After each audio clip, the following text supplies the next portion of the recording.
அந்த ஏர்லைன்ஸ் ஆரம்பிக்கிற மாதிரி அதில் அவருடைய பங்கு 40%, மீதி 60% அவருடைய தெரிஞ்சவர்கள் பூல் பண்ணுற மாதிரியும் சொல்லியிருக்காரு.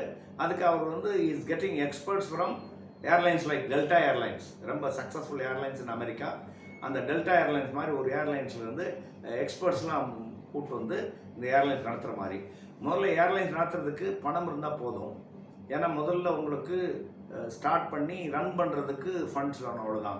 ஏன்னா ஏர்க்ராஃப்ட் எந்த ஏர்லைன்ஸுமே உலகத்தில் அவங்க நேராக போய் ஏர்க்ராஃப்ட் வாங்குறதில்ல.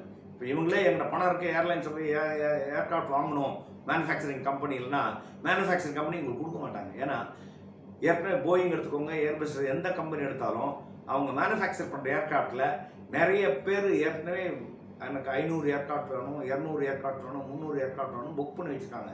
அவங்களுக்கு தான் முதல்ல தருவாங்க. இந்த கம்பெனிகளுக்கு பேர் வந்து லீசிங் கம்பெனின்னு பேர். நான் ஒரு பெரிய பணக்கார உலகத்துலனா நான்